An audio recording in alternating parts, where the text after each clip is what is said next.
আসসালামু আলাইকুম শিক্ষার্থীরা, শিশির একাডেমিতে সবাইকে স্বাগতম। আজ আমরা নবম শ্রেণীর বিজ্ঞান অনুশীলন বইয়ের ১৩ পৃষ্ঠার কাজগুলোর সমাধান করব। তো প্রথমেই দেখা যাক এখানে যে কাজটি দেওয়া আছে, তোমাদের মধ্যে কারা কারা সাঁতার জানো। একবার ভেবে দেখো তো, সাঁতারের সময় আমাদের ওজন বেশি মনে হয় নাকি কম? কেন? তোমাদের উত্তর নিচের ফাঁকা জায়গায় লিখে রাখো। তো আশা করি তোমাদের মধ্যে তোমরা প্রায় সবাই সাঁতার জানো। তো যারা যারা সাঁতার জানো তারা নিশ্চয়ই এই বিষয়টা এক্সপেরিয়েন্স করছো যে সাঁতারের সময় কিন্তু আমাদের ওজন কমে যায়। তো আমাদের ওজন কমে যাওয়ার কারণে নিশ্চয়ই কোনো সায়েন্টিফিক ব্যাখ্যা বা বৈজ্ঞানিক কারণ আছে, সেগুলো দিয়ে এই ছকটা পূরণ করতে হবে। তো চলো সেই কারণগুলো দেখা যাক।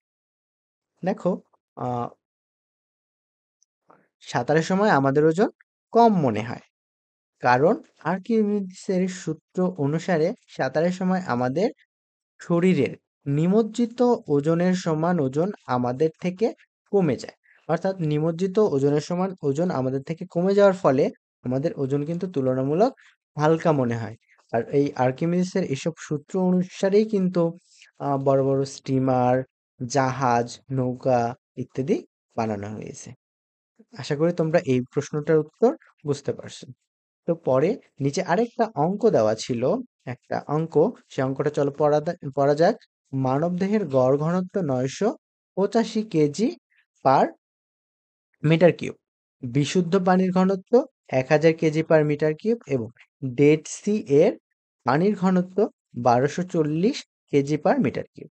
তুমি বিশুদ্ধ পানি ভরা সুইমিং পুলে নামলে তোমার শরীরের কয় শতাংশ ডুবে থাকবে? তুমি যদি ডেড সিতে সাঁতার কাটার সুযোগ পেতে, সেক্ষেত্রে তোমার শরীরের কত শতাংশ ভেসে থাকে? তাহলে এখানে ৩টা ঘনত্ব দেওয়া আছে এবং এই বিশুদ্ধ পানির ক্ষেত্রে এবং ডেড সি এর ক্ষেত্রে তুমি উভয় জায়গাতে নামলে তোমার শরীরের কত অংশ ভেসে থাকতো, সেই সমাধানটা কিন্তু করতে হবে। তো চলো আমরা সমাধানটা করে ফেলি। দেখো, প্রথমে আমরা বের করব সুইমিং পুলের ক্ষেত্রে, যে সুইমিং পুলের ক্ষেত্রে আমাদের শরীরের কত শতাংশ ডুবে থাকতো। হুম তো সুইমিং পুলে যত শতাংশ ডুবে থাকবে, দেখো, মানবদেহের গড় ঘনত্ব, এটার সাথে যদি আমরা ভাগ করি পানির ঘনত্ব, অর্থাৎ ওই যে বিশুদ্ধ পানির ঘনত্ব যেটা এখানে দেওয়া আছে 1000, সেটা যদি আমরা ভাগ করি এবং যেহেতু শতাংশে বের করতে বলছে, তাহলে আমরা ইন্টু 100% করব। এখানে দেখো যা যা দেওয়া আছে সব আমি এখানে লিখেছি। মানবদেহের গড় ঘনত্ব 985 কেজি মিটার পার কিউব, বিশুদ্ধ পানির ঘনত্ব 1000 KG metre per cube, Dead Sea এর পানির ঘনত্ব 1240 কেজি মিটার পার কিউব। আমি কেজি মিটার পার কিউব গুলো লিখিনি, তোমরা লিখে নিবা। তো তারপর এই অঙ্কটা আমরা কিভাবে করব? জাস্ট মানগুলো বসাই দিলাম আমরা, 985 নিচে 1000 গুণ 100%। এখানে কি করলাম? এই শূন্য আমরা কেটে দিলাম, এই শূন্য, এই শূন্য আমরা কেটে দিলাম। এখন এখানে 10 থাকতেছে, এখানে থাকতেছে 985।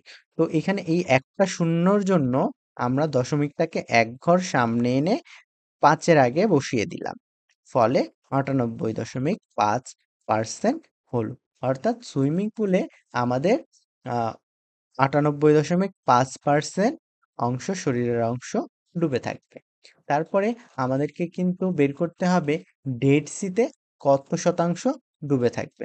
তো ডেড সি এর ক্ষেত্রে আমরা কিন্তু এই যে যা যা দেওয়া আছে সেগুলো আগে লিখে নিয়েছি। ডেড সি এর ক্ষেত্রে কত শতাংশ ডুবে থাকবে? মানবদেহের গড় ঘনত্ব আমরা আগের মতো লিখব এবং যেখানে এই যে ডেড সিতে আমরা নামতেছি সেইখানকার পানির ঘনত্ব ইন্টু 100%। ওকে, তো করার পর আমরা এখানে এই অঙ্কটা কিন্তু আর আগের মতো করে মুখোমুখি করতে পারছি না। এখানে চাইলে তুমি একটু ছোট করতে পারো, সেটা হলো একটা শূন্য দিয়ে একটা শূন্য কাটা।